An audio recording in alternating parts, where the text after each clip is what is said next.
Greetings all. I'm going to be starting on the next project here. It is a 1/76 scale Airfix Vintage Classics Panther.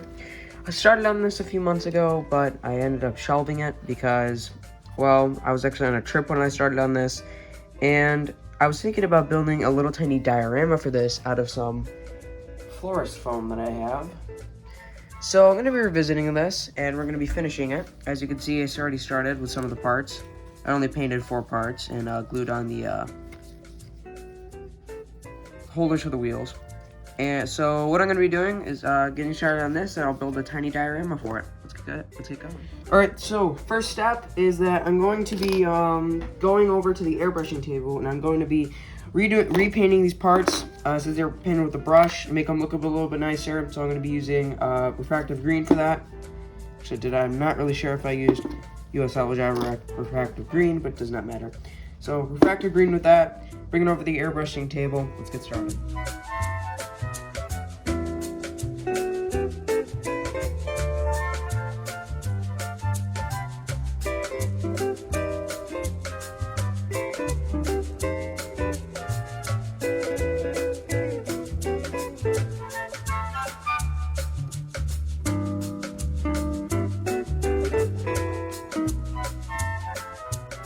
Alright, so next step is that these 4 pieces will come together and form the lower half of the hull. So let's get started with that. I'll be using some Revell contactor cement.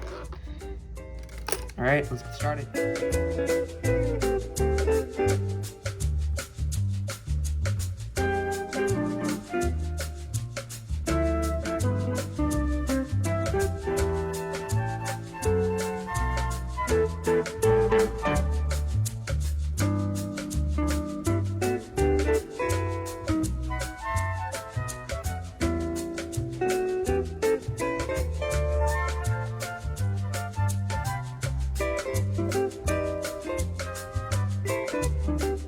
Alright, so next step, since the lower hull is formed, is I'm going to be going over to the airbrushing table and using this refractive green paint. I'm going to be painting all of the road wheels, so every single one. And if you know something about the Panther, this thing has a lot of road wheels.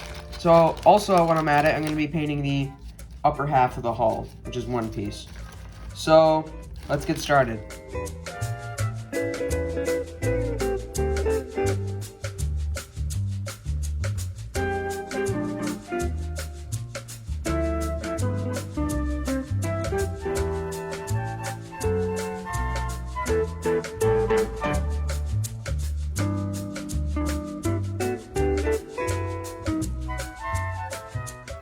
Alright, so the next step is I'm going to be taking all the road wheels and putting them on the lower half of the hull. Whoops. Putting them all on the lower half of the hull. So that's might be quite time consuming, but try to get it done. Alright, let's get started.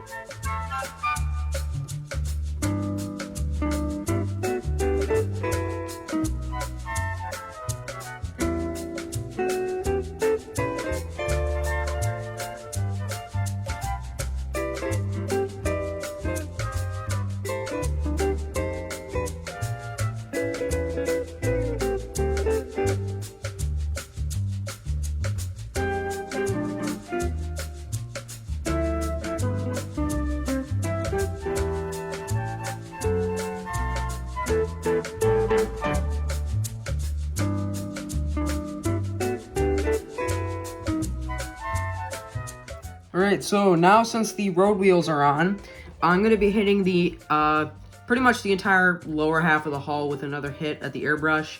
Just to add some more color to the wheels and, especially here, put some paint there. Once I'm done with that, what do I have next? I'll put on the, idler and the, drive sprocket. So, let's get started.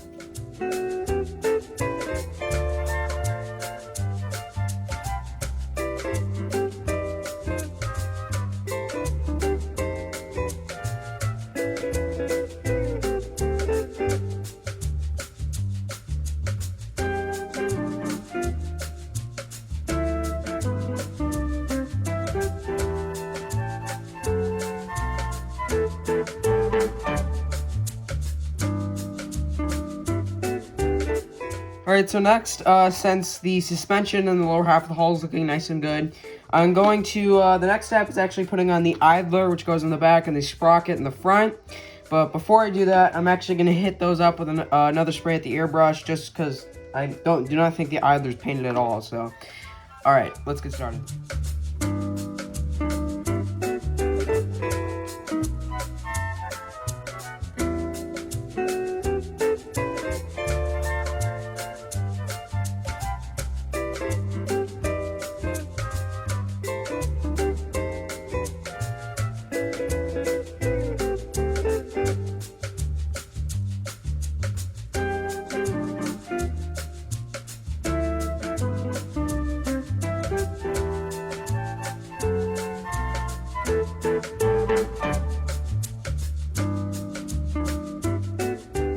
Alright, so actually, along with that step, I also painted a few other parts that were going to be painted green anyways. For example, the turret here, and the gun mantlet, the gun breech, the hatches.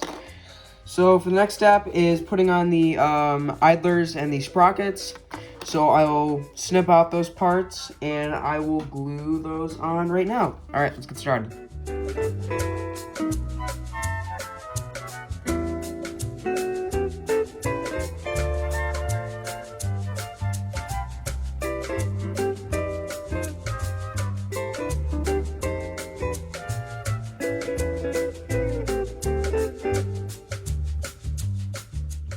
Alright, so now since the idler and the sprocket is glued on, I'm going to work on some details on the upper hull. So for example, the hatches, the bow machine gun, the exhaust, and a few stowage pieces on the side.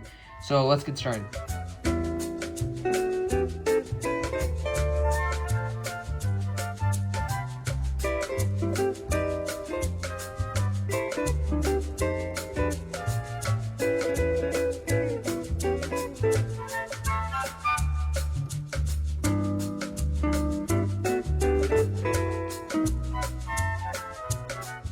Alright, so now since all the details on the upper hull are done, I'm going to start on the turret. So I'm actually going to be building the gun mantlet, the actual turret itself, and the commander's hatch. So let's get started.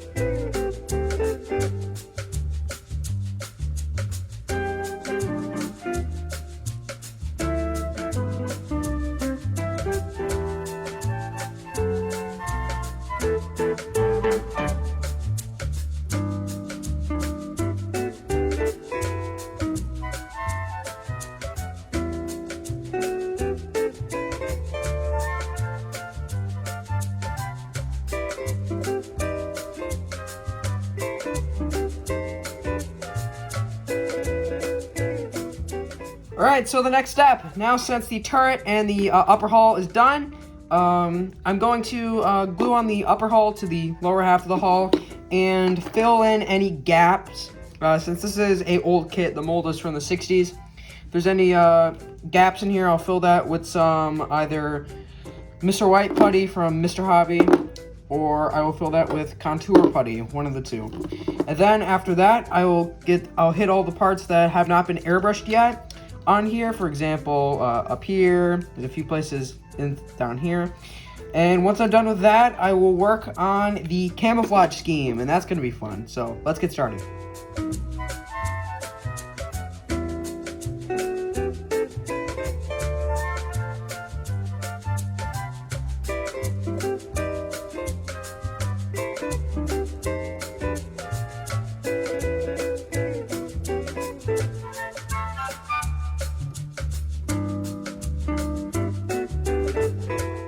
Alright, so now since all the gaps in this thing are filled, I'm going to be sanding off the excess, and then after that I'll give it a hit with the airbrush. So I'll mix up some refractive green paint the whole thing again after I'm done sanding that down, and do any more filling that needs to be done. So let's get started.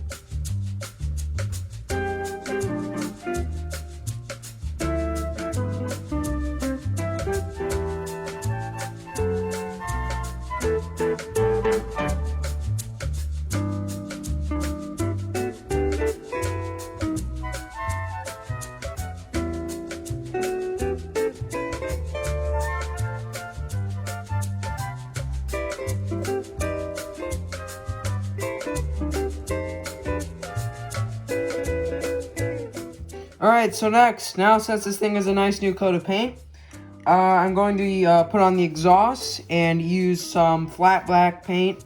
I'm going to be painting the tires on the road wheels and the bow machine gun and the ends of the exhaust.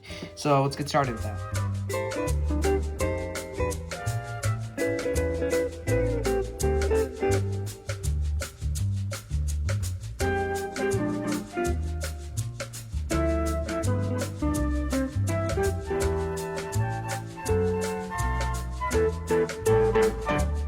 Alright, so now since some of the details are painted, I'm going to be applying a wash to the entire thing to make it look nice and dirty. So I'm going to be using some chocolate brown and a little tiny hint of flat black to make the wash. I'll be mixing that in a cup and I'll be applying it with a wide brush. So let's get started.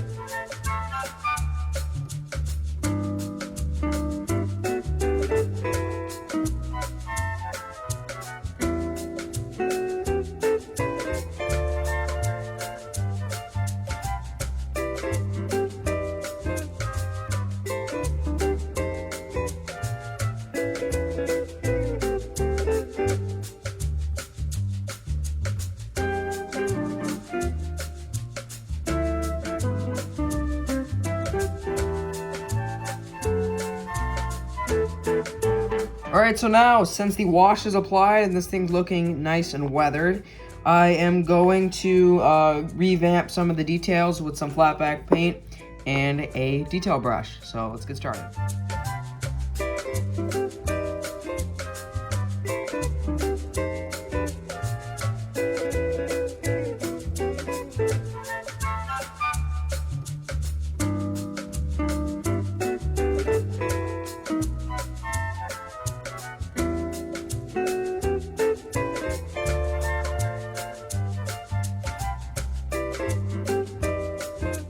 Alright, so now, since some of the details on the tank are actually revamped, I'm going to be mixing some refractive green and matte white paint to liven out some of the details with the airbrush, like on the engine deck mainly, and around the machine gun. So I'll get started with that now.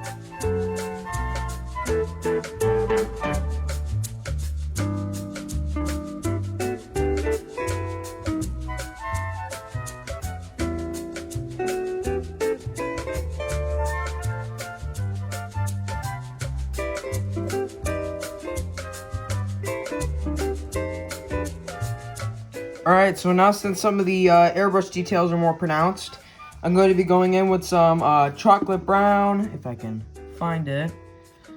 It's down here in this box. It's been sitting back here. It's full of German armor colors, which is perfect for Malo. Some dark yellow, and if I can find it, some buff. And I'm going to be doing a striped camouflage, so I'm going to do stripes on the whole thing with the airbrush. I'll start with the chocolate brown, then the dark yellow, and then the buff. So let's get started.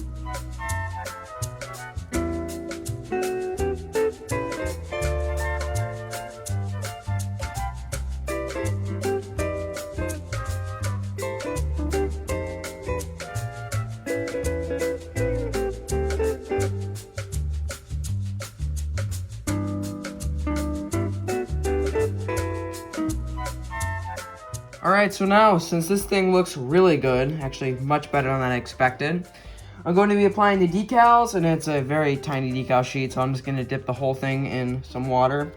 And once that's done, I'll put on the tracks, and then we can get to weathering, so let's get started.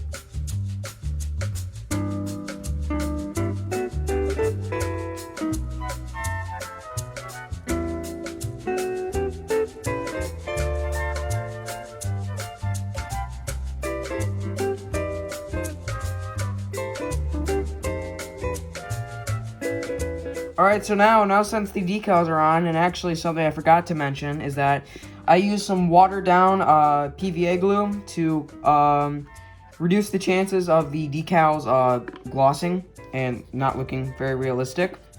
But now I'm going to be putting on the tracks, and since this is a very old kit, if I can get the tracks out, I will show you. But they are not molded in the best quality. They're old rubber tracks. Grab them. Here we are. So they're just old rubber tracks, and I'm just gonna clean up the edges a little bit. Then I'll put those on, and then we can get to weathering. So let's get started.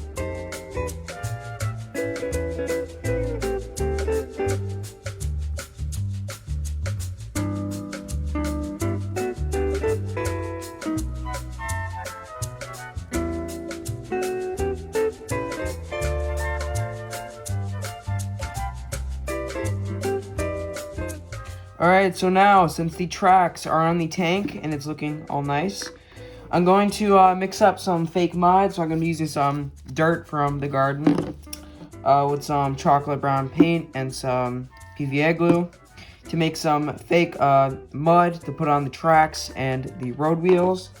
After that, I'll be using a chipping sponge, which I'm not going to grab because it's all the way back there, and a charcoal pencil to add some chipping and some dust on there. And once I'm done with that, all that's left to do is build the diorama. So let's get started.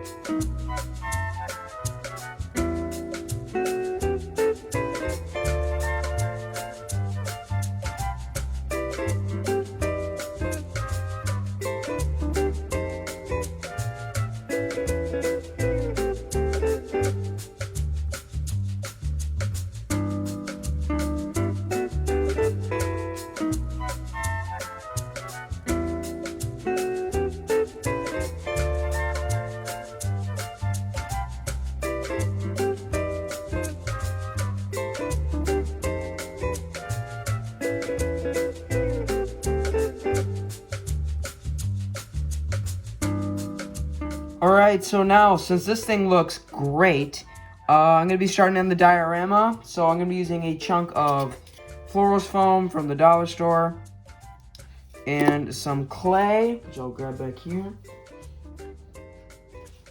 Just a big old thing of clay.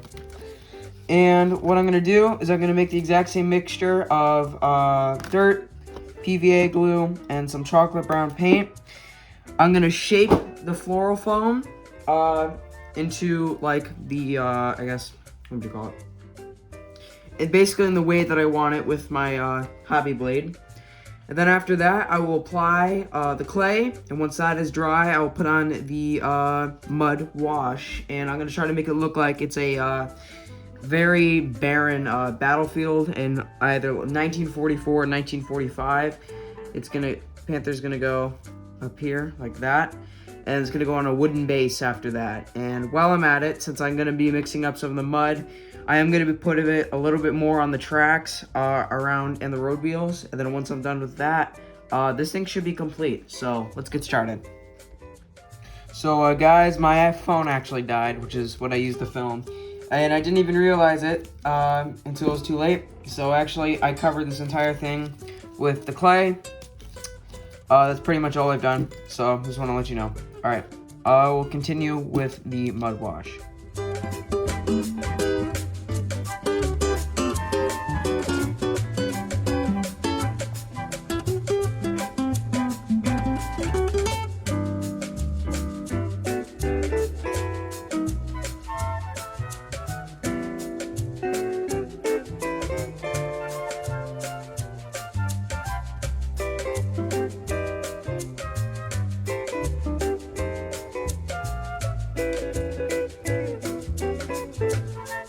Alright, so now I'm going to be airbrushing the sides. I'm doing a rough transition so it looks a little bit more natural. So use airbrush some chocolate brown paint, airbrush the sides of that, and then once that's done, all that's really left to do is put on a few details actually on the diorama, and then glue it onto the base, and this project is done. So I'll get started on that now.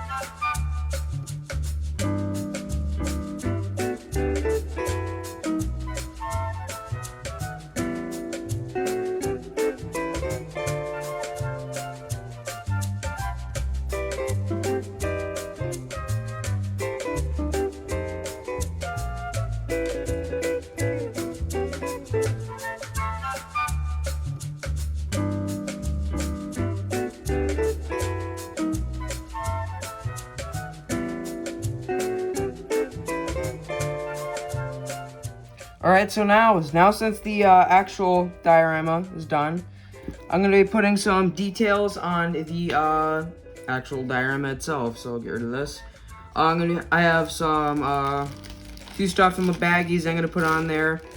Put on some field grass around there, make it look a little bit more natural. And then after that, I'm gonna mix up a little bit more mud and detail the actual tank a little bit more. Then all that's left is to glue it onto a wooden base. And this thing is complete. So let's get started.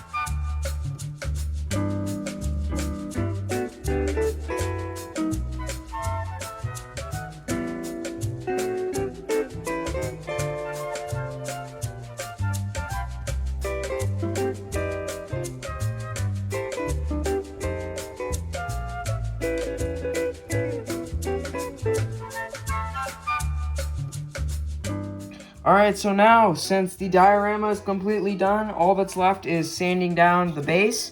So I'll take some sandpaper, sand that down, and once that's done, I will glue on the actual diorama to the base.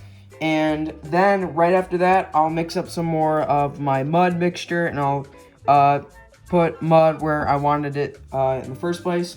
I'm going to do it all in one shot, and then I'll give you a camera roll of the finished product. So let's get started.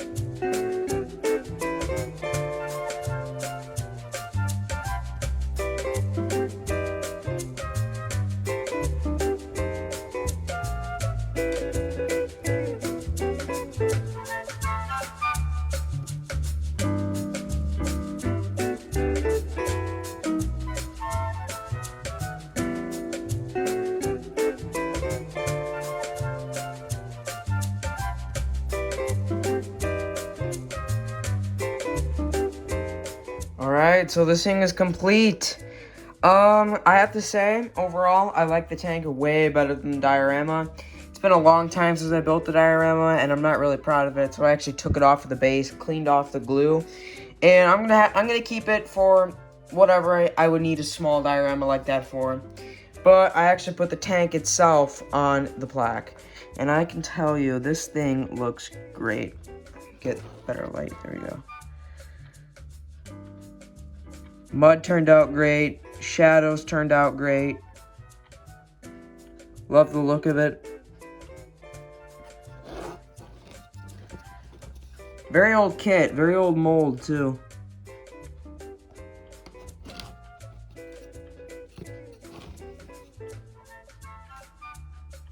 This thing looks amazing. So I'll show you a camera roll of way closer up detailed pictures of this. But I love this thing. This looks great.